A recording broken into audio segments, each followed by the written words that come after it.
Nous sommes ici à nouveau pour étudier un autre sujet fascinant de l'ancien culte israélite.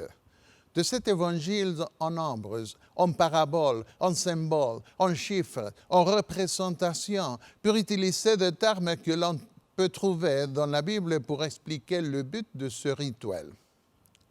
Maintenant, permettez-moi de partager avec vous un peu plus de mon histoire. Comment je suis devenu un spécialiste de l'évangile du sanctuaire? Je vous avais dit que Dieu nous avait guidés, ma femme et moi, pour aller à l'université de Strasbourg pour obtenir un diplôme de doctorat.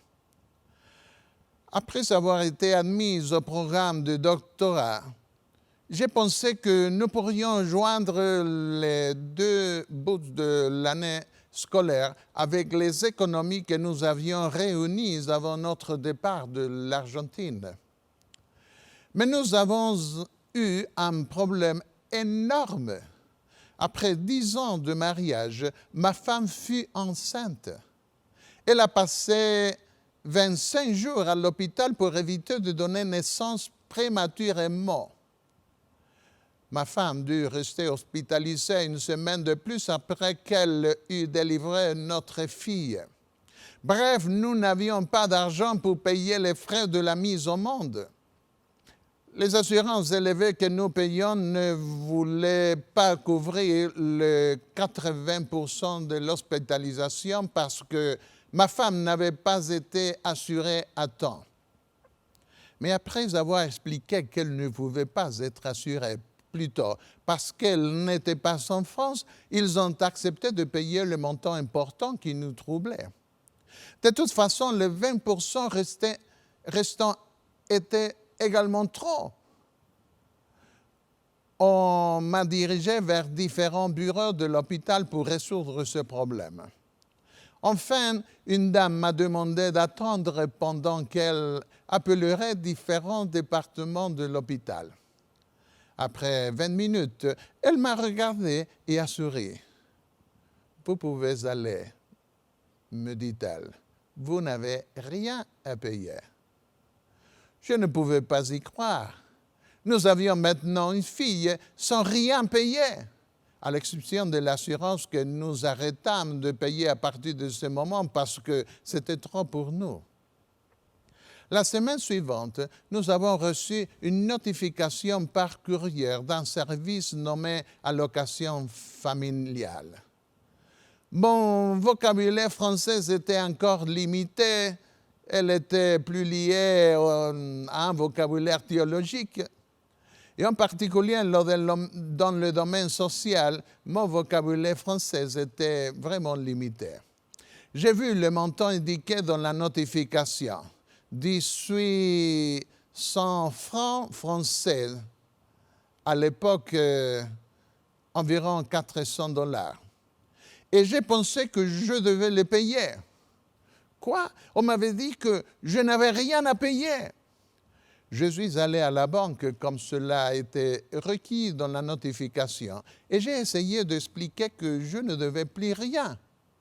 Le caissier a pris ma notification et m'a donné 1800 francs. Quoi? Est-ce pour moi? Et bien sûr, vous êtes payé pour votre fille. Je suis rentré chez moi en courant pour dire à mon épouse ce qui s'était passé. Un mois plus tard, j'ai encore reçu la même notification avec le même montant. Je me suis renseigné et on m'a dit que je recevrais 1800 francs par mois pour ma fille. Maintenant, je pensais pouvoir atteindre facilement la fin de la première année académique. Le sabbat suivant, j'ai dit à certains frères de l'Église ce qui s'était passé. L'un des jeunes amis m'a demandé si j'avais demandé l'allocation logement. Est-ce que je peux demander cela aussi? Et je demandais. Oui, allez-y. Après l'application, le greffier m'a demandé pourquoi je n'avais pas demandé plus tôt. Parce que je ne savais pas qu'en tant qu'étranger, je pouvais faire la demande, a été ma réponse. C'est bon, m'a dit-il, nous allons étudier votre cas.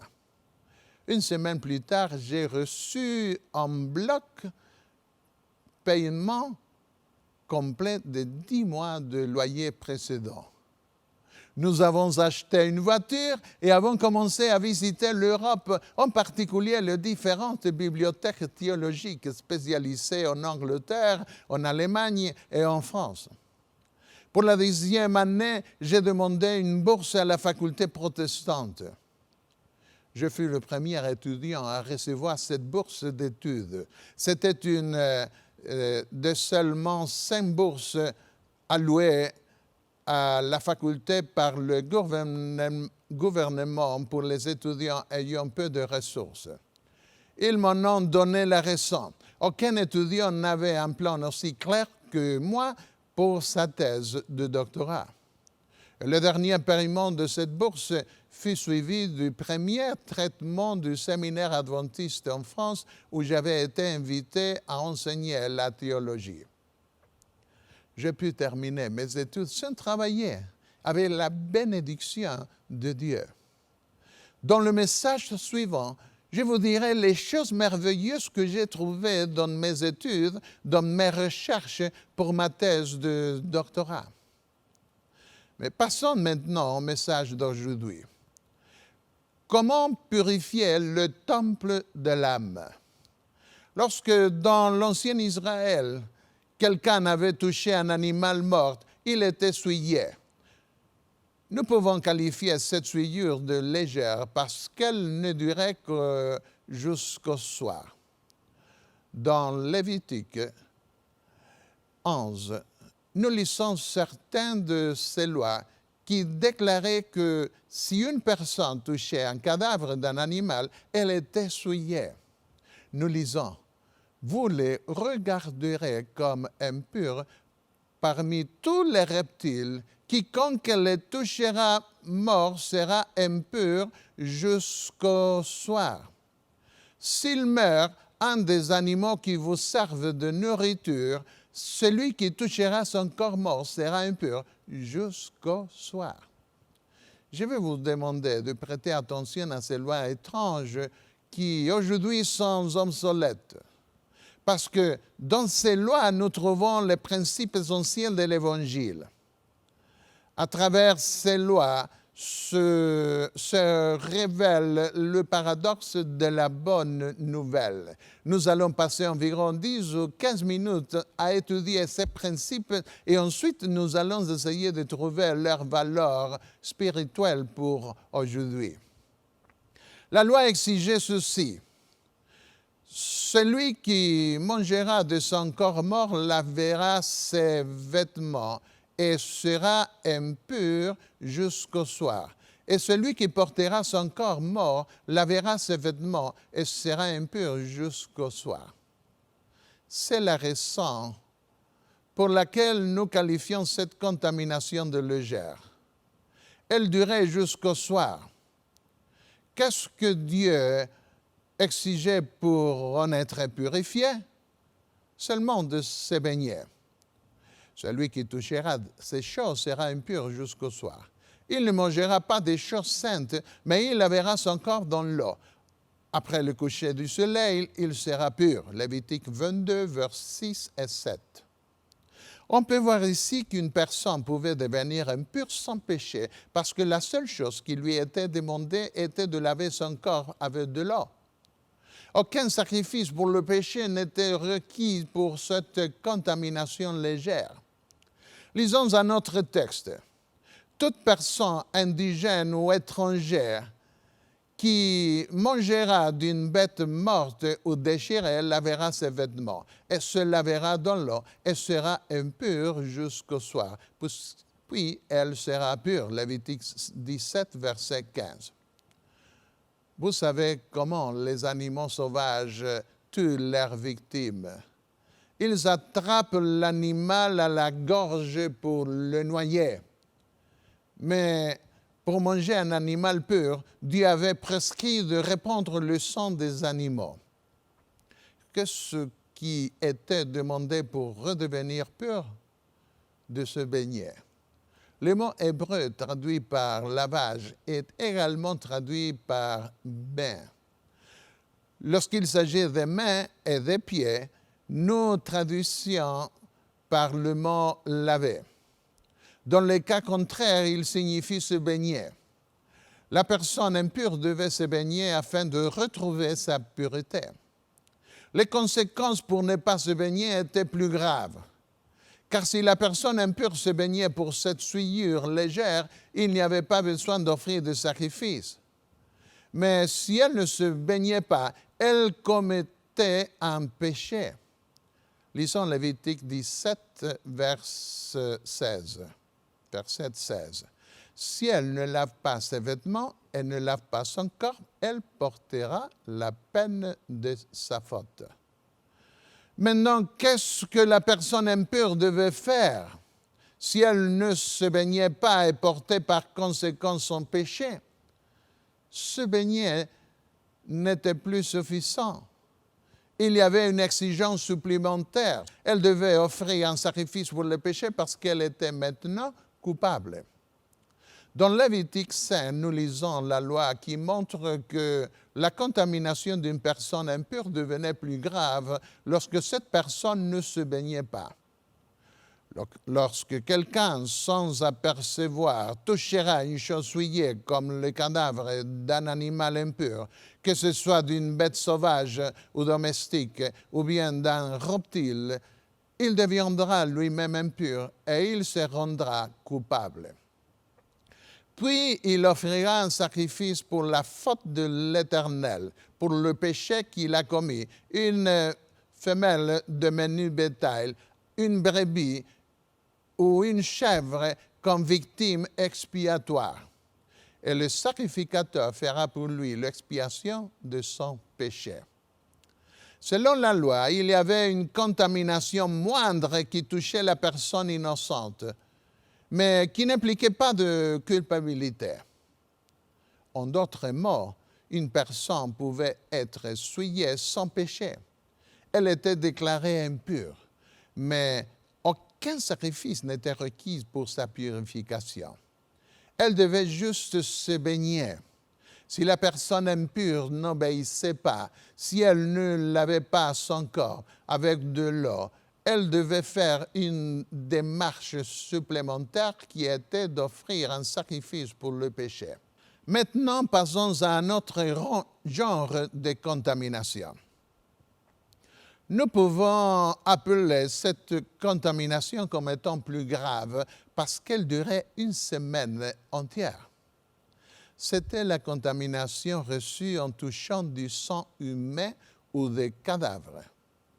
La loi dit dans Nombre 19, verset 11, « Celui qui touchera à un mort d'un corps humain, quelconque sera impur. » Combien de temps? Pendant 7 jours. Elle était plus sérieuse parce qu'elle durait 7 jours. Dans Lévitique 12, nous trouvons les prescriptions pour une femme qui donnait naissance et avait perdu du sang. Lévitique 15 traite de sa menstruation. Une femme qui donne naissance à un fils sera impure pendant 7 jours, comme lorsqu'elle est impure pendant sa période mensuelle. Lorsque le saignement de la femme s'arrête, elle doit compter 7 jours, puis elle est pure. Le 8e jour, elle prendra 2 tourterelles ou 2 jeunes pigeons et elle les apportera au sacrificateur à l'entrée de la tente d'assignation ou de témoignage. Le sacrificateur offrira l'un en sacrifice d'expiation et l'autre en holocauste. Et le sacrificateur fera pour elle l'expiation devant l'Éternel. Comme nous pouvons le voir à nouveau, le contact avec du sang humain produit une contamination plus grande. Il est intéressant de remarquer que dans Lévitique 15, la souillure par contact direct avec du sang humain durait 7 jours.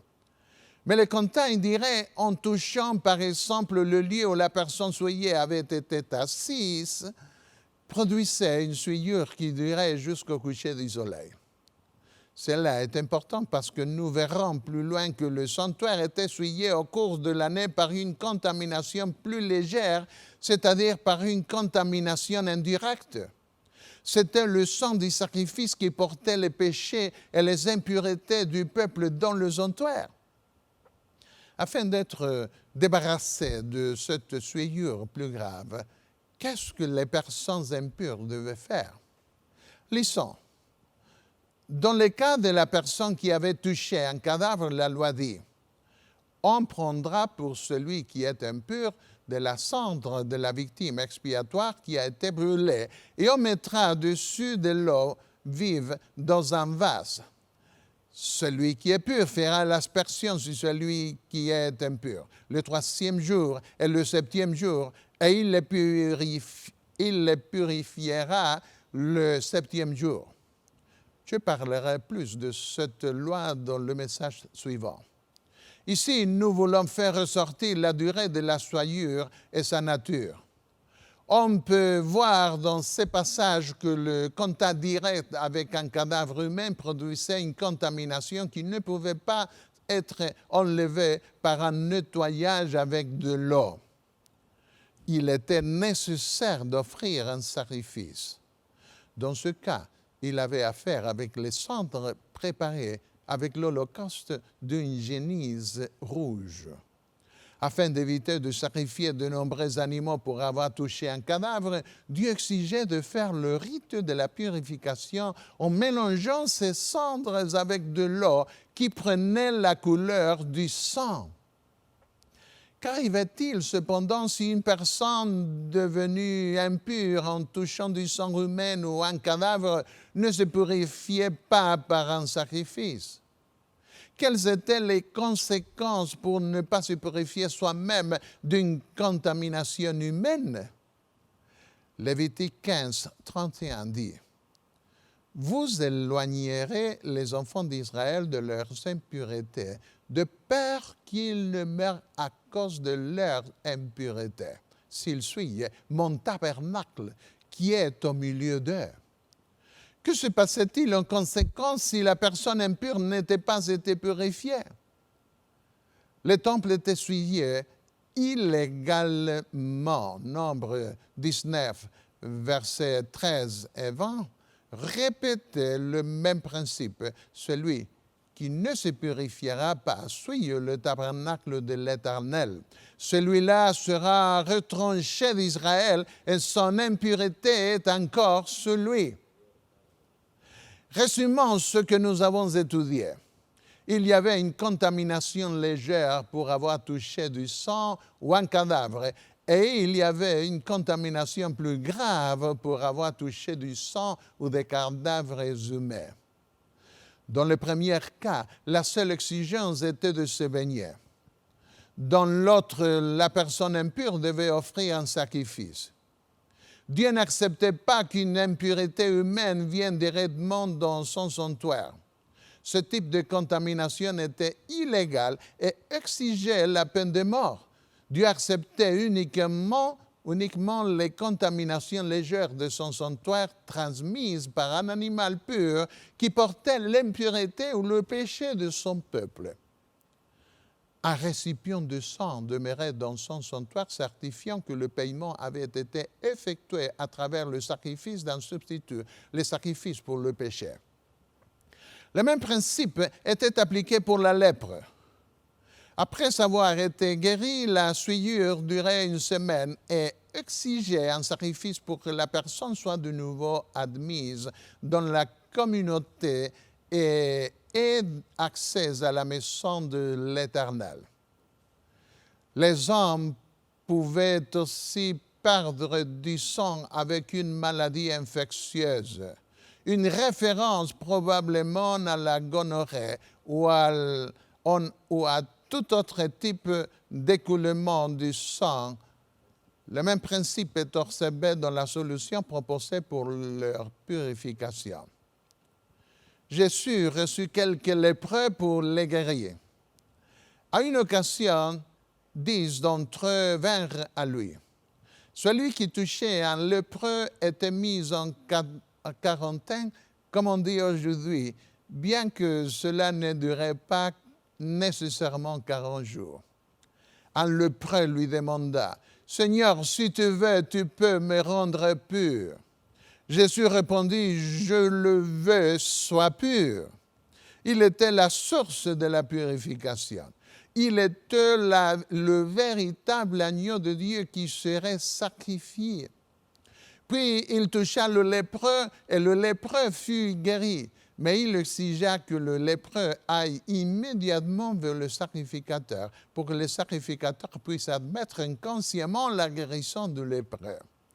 Si les nouvelles arrivaient au prêtre avant que celui-ci admette la guérison du lépreux, le prêtre pouvait exiger de mettre Jésus en quarantaine et de crier « impur, impur », de sorte que les gens n'oseraient pas s'approcher de lui.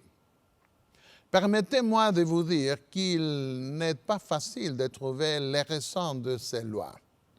Nous vivons à une époque où il existe d'autres systèmes hygiéniques pour éviter toute contamination. Pourtant, le docteur Semmelweis remarqua en Autriche que plusieurs femmes tombaient malades après avoir été examinées par des médecins qui venaient de soigner des patients dans d'autres salles d'hôpital. Il a remarqué que ces médecins ne lavaient pas leurs mains entre les traitements des patients. Il demanda aux médecins de se laver les mains entre chaque patient et immédiatement le nombre de femmes qui tombaient malades a diminué. Dans les années 1940, on ne connaissait presque rien au sujet des microbes parce qu'ils étaient trop petits pour être vus.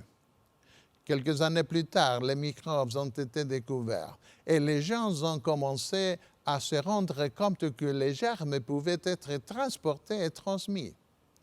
Des milliers d'années avant le docteur Semmelweis, la Bible avait déjà averti les gens de se laver les mains après avoir touché des cadavres. Aujourd'hui, la pratique de la stérilisation dans les hôpitaux est encore plus rigoureuse. Les données archéologiques révèlent la présence de Bolinum scatus dans les murs de Jéricho, un escargot agissant comme hôte intermédiaire d'un agent pathogène responsable d'épidémies de schistosoma haematobium qui touche le sang et la vessie et est aujourd'hui connu pour se développer dans l'urine. Cette preuve peut nous aider à mieux apprécier certaines lois divines de l'Ancien Testament. Grâce à la science moderne, nous commençons tout juste à comprendre les terribles maux dont souffraient les populations du monde antique. Dans leur désespoir, les gens effrayés en venaient à des actions extrêmes telles que sacrifier leurs propres enfants pour apaiser les dieux et éviter ainsi la propagation de maladies mystérieuses. Combien la situation était différente en Israël. Dieu donna à son peuple la médecine préventive pour leur éviter d'être susceptibles aux maladies horribles affectant leurs voisins. Toutefois, ces lois ne peuvent pas s'expliquer uniquement du point de vue de l'hygiène. Et l'image n'est pas complète si on les présente comme antidote à certains rites sexuels païens qui, comme le culte des morts, étaient totalement exclus du temple d'Israël. Comme nous allons le découvrir dans la leçon suivante, il existe dans ces lois certains enseignements théologiques que Dieu voulait impressionner sur l'esprit des gens, les imbriquant dans leur vie quotidienne de façon qu'il ne soit pas facile à oublier. Revenons à la loi rituelle. Je vous ai dit que nous allions passer un peu de temps pour examiner cette loi. Au jour des expiations, quand le temple était purifié, le sang du sacrifice, nous trouvons une exigence inhabituelle. Après avoir été dans le lieu très saint pour purifier le temple, le souverain sacrificateur devait à nouveau se baigner. La loi dit: il lavera son corps avec de l'eau dans un lieu saint de la cour. C'est un témoignage supplémentaire qu'à ce moment final, le peuple, le sacerdoce, le sanctuaire étaient totalement purs. Beaucoup de gens ne peuvent pas comprendre ce paradoxe. Ils ne comprennent pas pourquoi il fallait se baigner après avoir été dans le lieu très saint, dans la présence même de Dieu.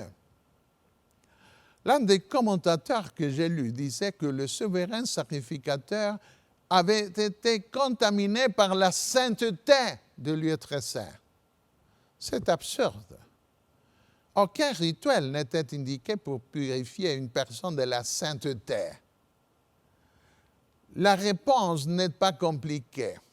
Puisque le souverain sacrificateur avait été purifié avant la purification du temple, maintenant, à la fin du rituel du sang, il avait une souillure légère qui l'obligeait à se baigner. Tout au long de l'année, les prêtres portaient les péchés du peuple lorsqu'ils mangeaient le sacrifice pour le péché. C'est pourquoi ils ne se baignaient pas après le rituel. Le jour des expiations, le souverain sacrificateur devait se baigner après la purification du temple, parce qu'il ne devait pas porter les péchés qui étaient maintenant enlevés du sanctuaire. En fait, c'était le seul moment du cycle rituel où personne n'avait apporté les péchés de quelqu'un. Et c'est la raison pour laquelle les prêtres officiants devaient se baigner après le rituel.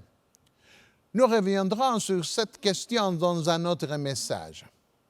Le même bain était exigé de l'homme qui conduisait le bouc pour Azazel avec tous les péchés qui avaient été enlevés du sanctuaire. Lévitique 16, 26 déclare « Et celui qui aura conduit le bouc pour Azazel lavera ses vêtements et lavera son corps dans l'eau. Après cela, il rentrera au camp. » Il y avait encore une autre personne qui devait se baigner après la purification du sanctuaire. C'était celui qui avait dû emporter les cadavres des sacrifices hors du camp. Voici quelle était la prescription. On emportera hors du camp le taureau expiatoire et le bouc expiatoire dont on apportait le sang dans le sanctuaire pour faire l'expiation. Et l'on brûlera au feu leur peau, leur chair et leur excréments. Celui qui les brûlera lavera ses vêtements et lavera son corps dans l'eau. Après cela, il rentrera dans le camp. De cette façon, après le rituel de purification du jour des expiations, personne ne portait plus le péché de quelqu'un. Aucun sacrifice supplémentaire n'était nécessaire pour celui qui s'occupait du sacrifice. Il devait uniquement se baigner. Ce qui touchait le sacrifice pour le péché était légèrement souillé, comme ce qui touchait un animal impur. Qu'arrivait-il au sanctuaire pendant l'année? Il recevait le sang des sacrifices pour le péché et recevait dans une souillure légère. C'était une contamination légale car Dieu l'exigeait pour qu'il libère le peuple de ses péchés. Mais ce poids de péché était déposé dans le temple jusqu'au jour des expiations, quand le temple était purifié. Dieu n'acceptait pas d'impureté humaine dans son temple qui soit apportée directement par les pécheurs. Pour qu'ils évitent de mourir, il leur imposait d'apporter toute impureté humaine réduite à la souillure légère d'un animal qui portait les péchés du peuple. De cette façon indirecte, la souillure humaine atteignait le sanctuaire, nécessitant aussi sa purification à la fin de l'année. Nous traiterons plus spécifiquement de cette question dans le message suivant.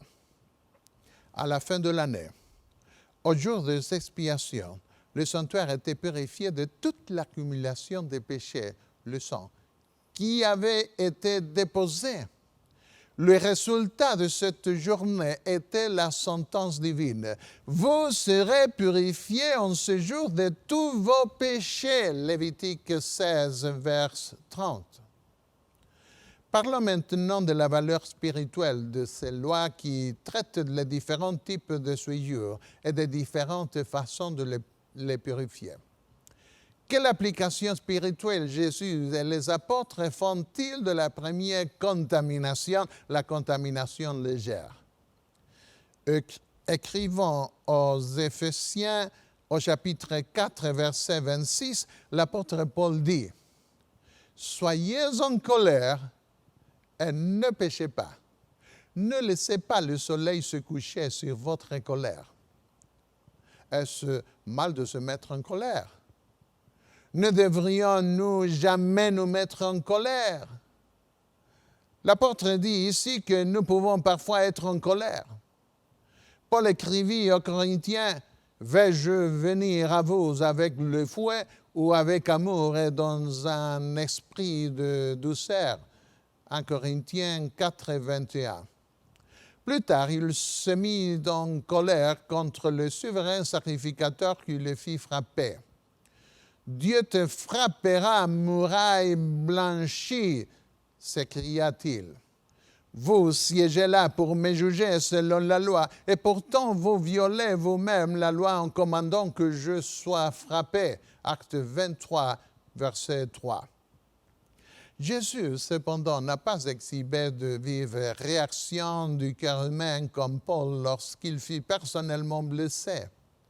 À son procès, lorsque l'un des fonctionnaires à côté de lui le frappa au visage, Jésus ne l'a pas raillé comme Paul l'a fait pour le grand prêtre.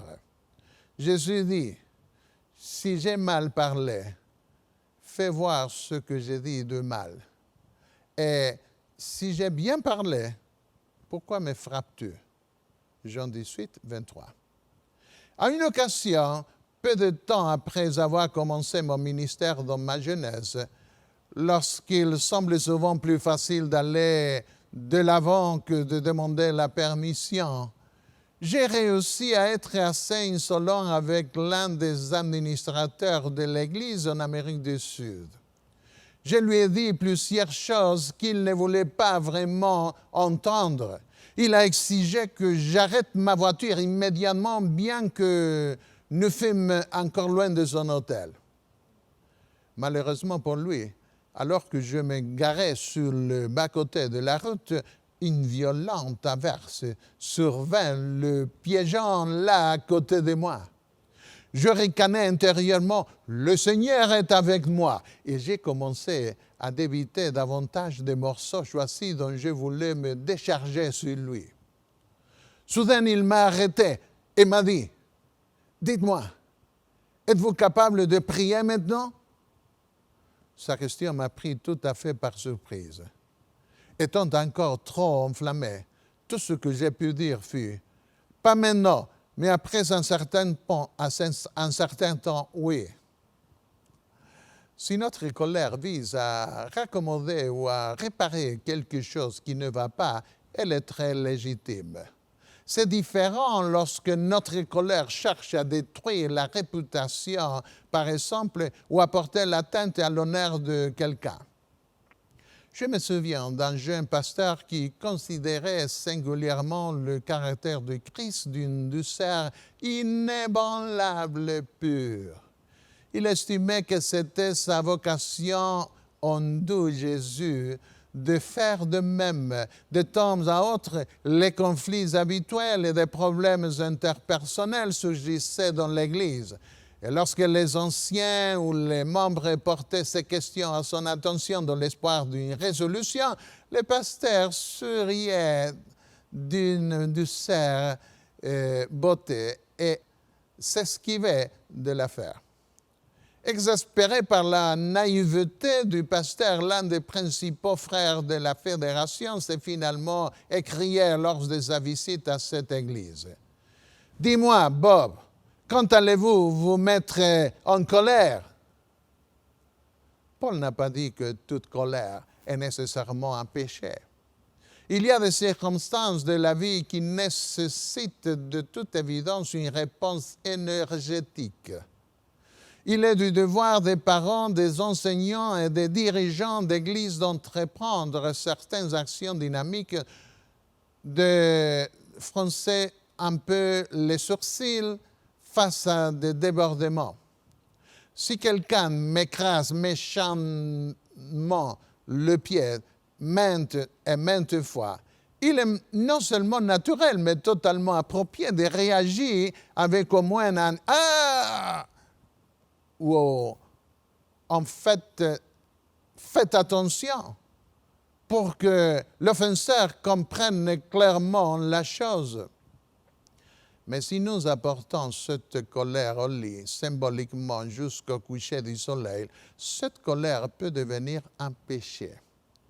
Dieu veut que nous lui fassions confiance. Et il veut nous délivrer de toutes sortes de dépressions. David avait déjà bien compris la signification spirituelle de ces anciennes situations de souillure.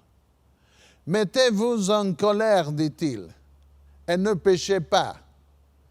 Lorsque vous êtes sur votre couche, sondez votre cœur en silence. Je vais me coucher et dormir en paix, car toi seul, ô Seigneur, me fais habiter en sécurité. » Psaume 4, versets 4 et 8.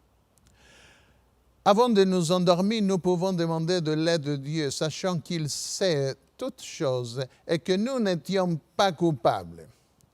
Alors nous pouvons nous endormir en paix. Mais si nous ne pouvons pas être libérés, nous devons nous tourner vers le sacrifice, vers la croix du calvaire et demander pardon. Parfois, nous ne pouvons pas prétendre et attendre jusqu'au coucher du soleil pour contrôler nos sentiments. Nous commettons un péché au moment même où nous nous mettons en colère. Le commandement de Dieu est clair. Recherchez la paix avec tous et la sanctification, sans laquelle personne ne verra le Seigneur. Hébreux 12, verset 14. Paul dit cela sur la base de la loi qui portait sur la façon d'éviter une souillure et comment la résoudre. Sanctifiez-vous et soyez saints, car je suis saint. Lévitique 11, 44, dit le Seigneur. Dans le même ordre d'idées, Jésus a dit « Bienheureux les cœurs purs, car ils verront Dieu. » Matthieu 5, 8. En ce qui nous concerne, nous avons la responsabilité de vivre en paix avec tous. Sinon, nous ne pourrons pas voir le Seigneur. Mais comment purifier le temple de l'âme? Dans Hébreux 12, 15, l'apôtre nous avertit. Veillez à ce que nul ne se prive de la grâce de Dieu, à ce qu'aucune racine d'amertume poussant des rejetants ne produise du trouble et que plusieurs n'en soient infectés. Lorsqu'une plante prend racine, il est plus difficile de la déraciner. La même chose se produit lorsque nous ne pouvons pas nous libérer rapidement de quelques moments de dépression. Si c'est notre cas, nous ne sommes pas encore perdus. Il y a une solution. Nous devons chercher un sacrifice. Le seul sacrifice qui peut nous délivrer des mauvaises pensées.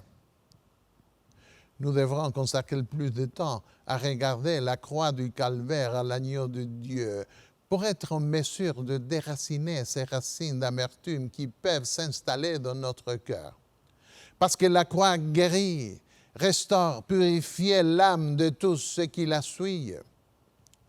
Un jour, j'ai rencontré à l'improviste un vieil ami à Porto Rico. Nous avions étudié ensemble au collège de notre église au Chili lorsque mon père en était le directeur d'entreprise. Plus tard, nous avons tous les deux poursuivi des études de théologie au collège adventiste en Argentine. Mais maintenant, il était divorcé et vivait avec une autre femme non adventiste. Il avait quitté le ministère et aussi l'église. Lorsque je parlais avec son ancien beau-père, cet homme sage et âgé m'a dit qu'il avait tenté d'empêcher sa fille de se marier avec un futur pasteur parce qu'il avait perçu qu'elle entraînerait la ruine spirituelle du pauvre homme de Dieu. Mais comme vous le savez, dans ces questions, le cœur a parfois ses raisons que la raison ne connaît pas. Ainsi, en dépit des avertissements de son père, elle a épousé le jeune pasteur. Avec le temps, la prophétie du beau-père s'est accomplie. Car il ne connaissait que trop bien le caractère et la conduite de sa fille. La calomnie contre ce pasteur qui fut cru par certains dirigeants de l'Église entraîna son départ du ministère et sa sortie de l'Église. Croyez-vous que notre Église est le dernier reste et que nous sommes proches du temps du retour du Seigneur? Lui ai-je demandé. Oui, je crois cela, m'a-t-il répondu. Je crois que l'Église adventiste du septième jour est l'Église de Dieu pour les derniers jours. Mais je suis comme Paul qui dit dans Romains 7, 18, « J'ai la volonté, mais non le pouvoir de faire le bien. » Avec quelle malheureuse racine d'amertume mon ami eut à souffrir. Il voulait faire le bien, mais il ne le pouvait pas.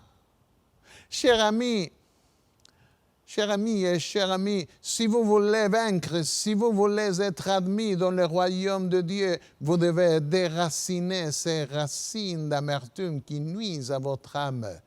Consacrez du temps à la recherche de l'agneau de Dieu, mourant pour vous devant des gens qui les blessaient verbalement et physiquement. Dans la croix du calvaire, vos pensées pécheresses meurent. Là, nos mauvais sentiments meurent. Là, nous découvrons un pouvoir pour nous purifier que nous n'avions pas.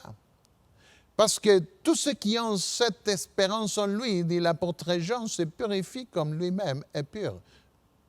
1 Jean 3, verset 3. Et cela est possible par le sang du sacrifice du Fils de Dieu.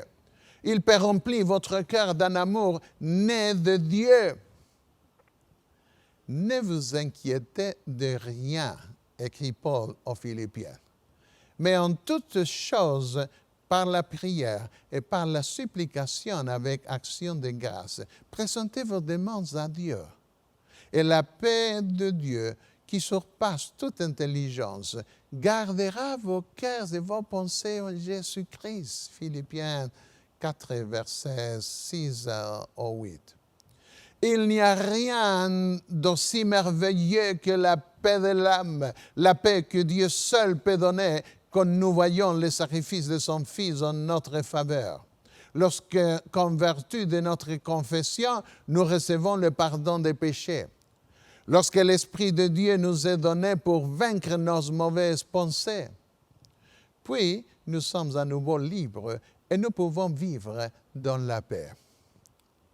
Ce que nous avons dit au sujet de la contamination spirituelle peut être appliqué à de nombreuses actions pécheresses, pas seulement à la colère qui aboutit à la haine et au meurtre dans le pire des cas.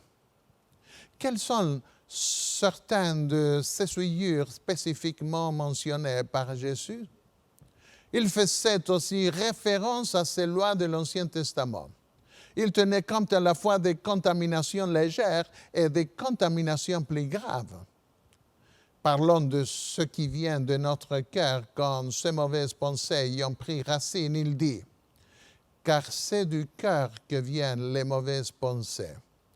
Les meurtres, les adultères, les impudicités, les vols, les faux témoignages, les calomnies.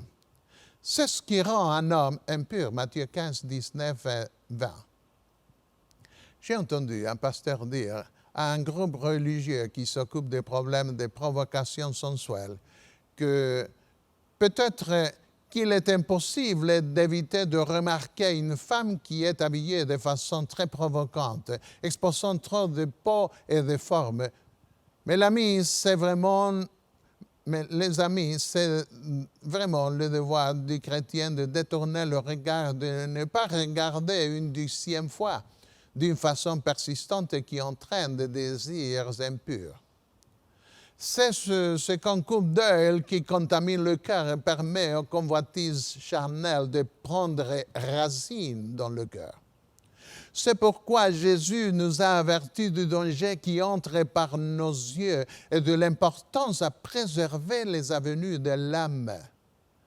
Gardez à l'esprit qu'il n'est pas nécessaire de consommer physiquement l'acte sexuel pour commettre un adultère.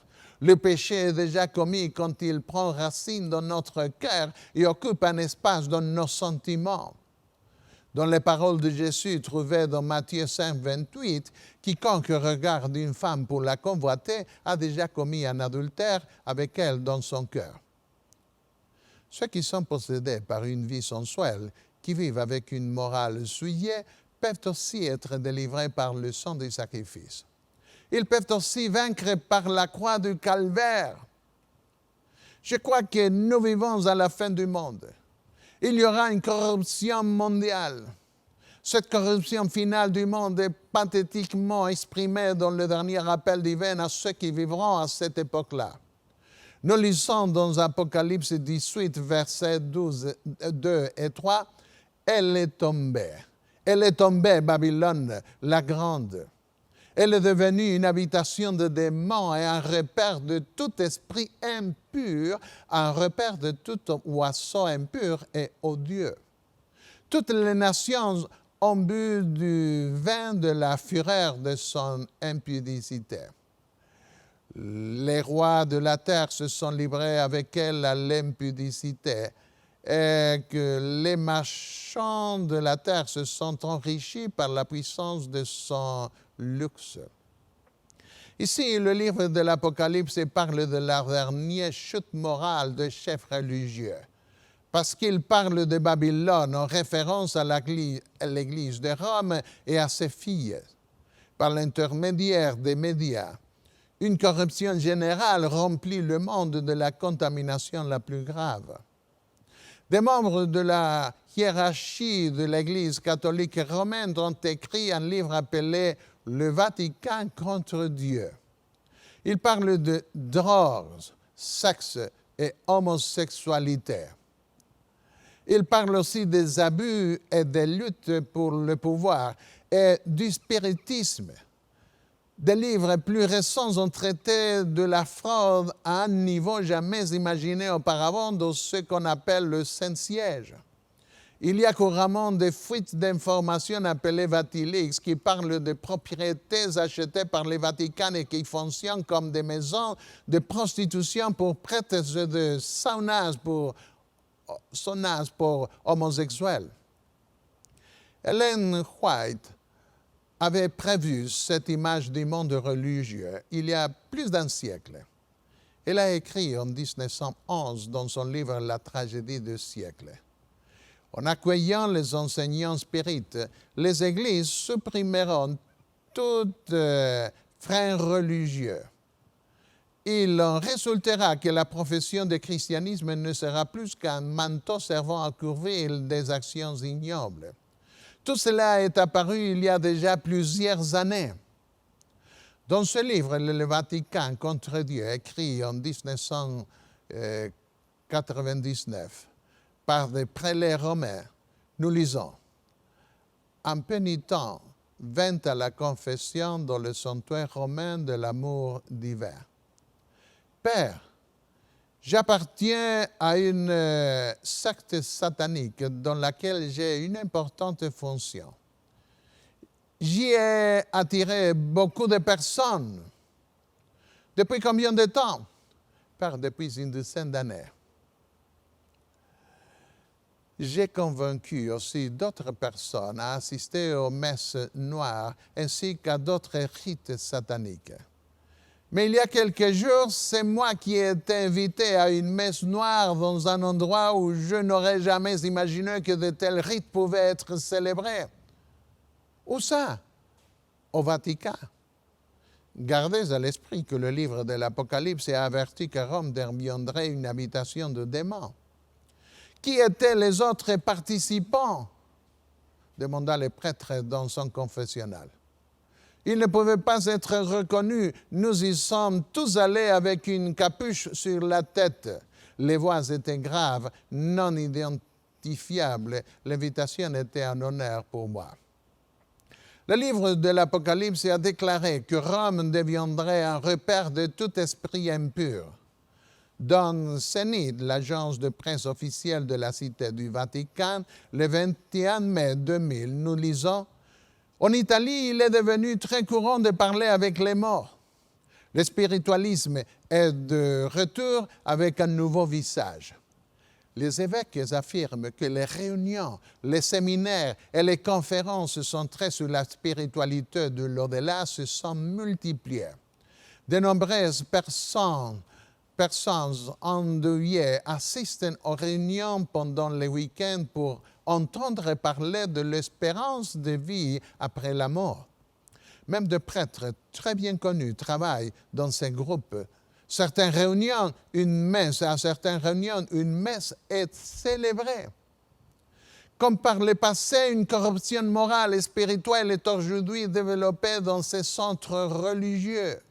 Dans l'ancien Israël, sous l'influence de leurs voisins païens, il y avait des prêtresses qui travaillaient comme prostituées. L'homosexualité était aussi devenue importante pendant le temps de leur plus grande apostasie. Le sexe et la démonologie ensorcelaient les multitudes. Rome deviendra un repère de tout esprit impur, un repère de tout oiseau impur et odieux. Au cœur de l'an 2000, le pape Jean-Paul II a appelé les païens à venir à Rome. Ils vinrent de quelques 50 pays. Le pape leur a dit « C'est une étape décisive pour la reconstruction morale du monde. » Non, mes amis, ce n'est pas la façon de faire sortir le monde de sa décadence morale. C'est la façon de construire Babylone la grande apostasie des derniers jours. Nous ne voyons pas dans la Bible un prophète allant vers les autres nations et les appeler pour avoir un grand congrès à Jérusalem et leur demander d'apporter le meilleur de ce qu'ils ont pour construire ensemble la foi du monde. La Bible est le centre de toute reconstruction morale parce que la loi de Dieu vient de Sion. S'ils ne disent pas cela, s'ils ne placent pas la loi de Dieu au centre de la reconstruction spirituelle et morale du monde, toute convocation est inutile. Le dernier appel adressé au monde par Dieu se trouve dans Apocalypse 18, versets 4 et 5. « Sortez du milieu d'elle, mon peuple, afin que vous ne participez point à ses péchés, et que vous n'ayez point de part à ses fléaux. Car ces péchés se sont accumulés jusqu'au ciel, et Dieu s'est souvenu de ses iniquités. » C'est un appel à quitter un monde qui suit illégalement à la fin du temps le temple de Dieu dans le ciel. C'est un appel à quitter les multitudes qui profanent le nom de Dieu qui demeure dans son sanctuaire céleste. Ce n'est pas une référence à une contamination juridique qui ne pouvait être effectuée que par le sang de l'agneau de Dieu pour être libéré du poids du péché.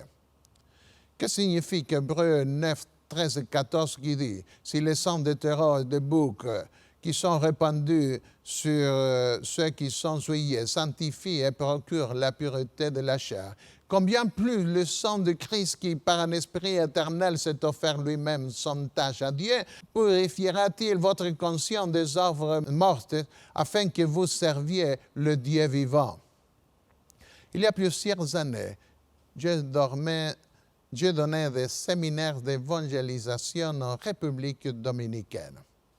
J'ai commencé à présenter l'évangile du sanctuaire et pendant la 12e semaine, j'ai donné un séminaire sur les questions apocalyptiques.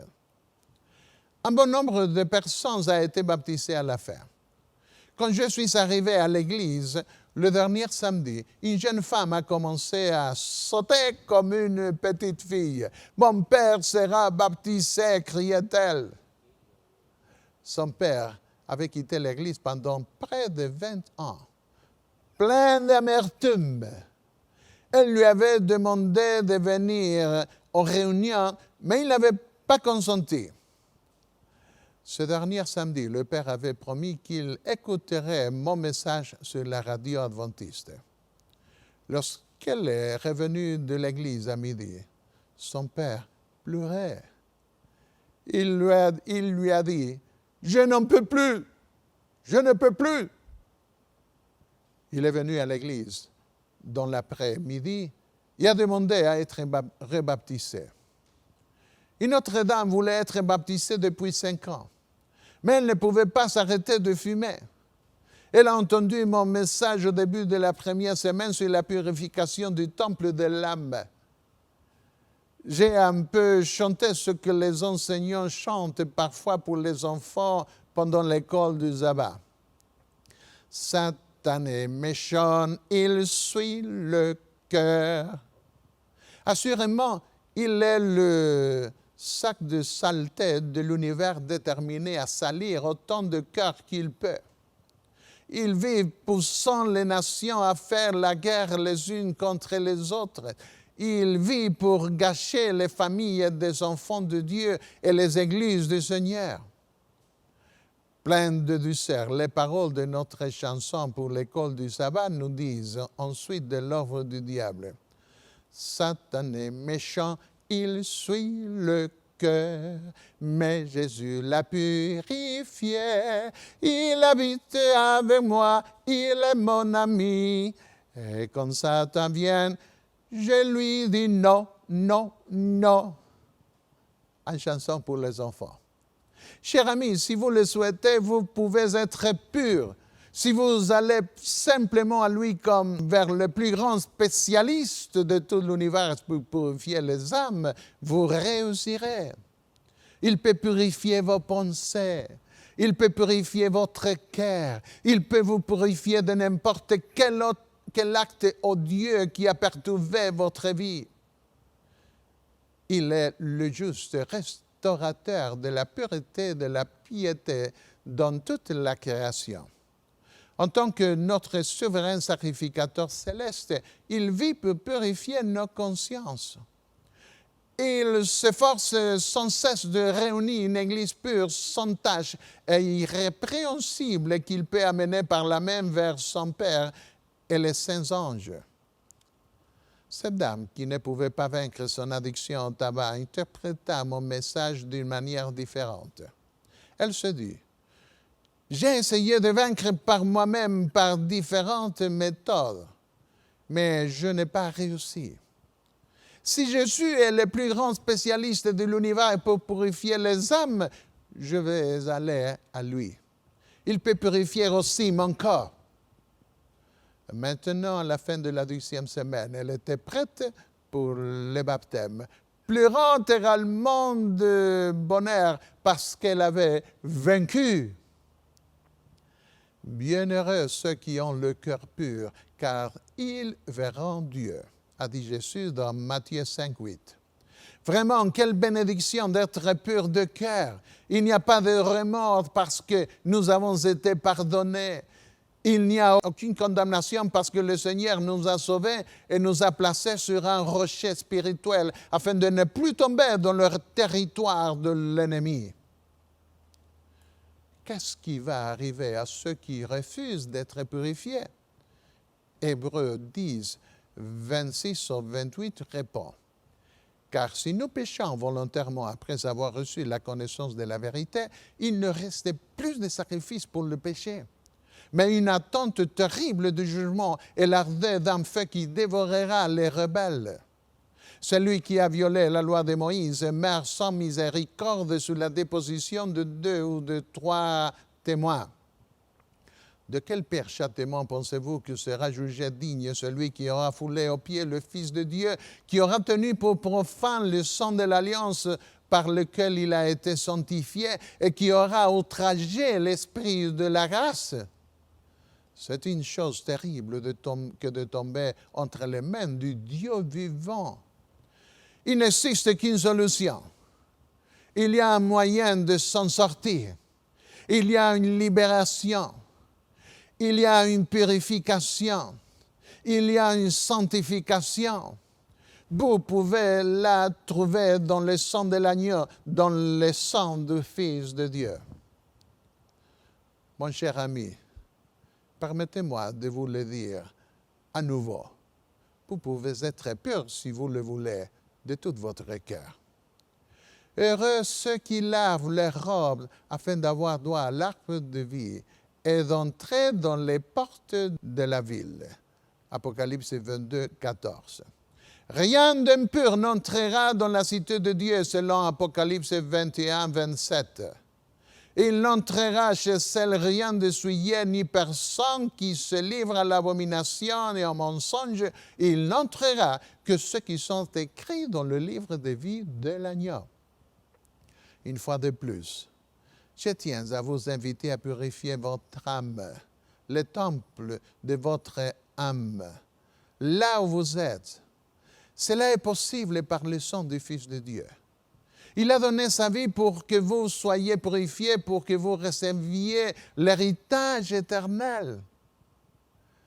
Voulez-vous venir avec moi pour vous purifier tout en vivant dans un monde chargé de péchés et de souillures, pour être capable de contempler Jésus, notre Sauveur, lorsqu'il viendra dans la gloire de son Père pour vous et pour moi? Je vous invite à venir pour prier ensemble, pour demander à Dieu cette purification de l'âme dont nous avons besoin. Notre Père céleste, nous te remercions parce que nous pouvons venir à toi pour être purifiés. Nous pouvons regarder la croix du calvaire pour être sauvés de nos mauvaises pensées, de toute souillure. Nous voulons être purs comme Jésus est pur. Et nous voulons devenir des vrais enfants de Dieu. Purifie notre âme dans le sang du Seigneur. Nous te demandons tout ceci au nom de Jésus. Amen. Amen.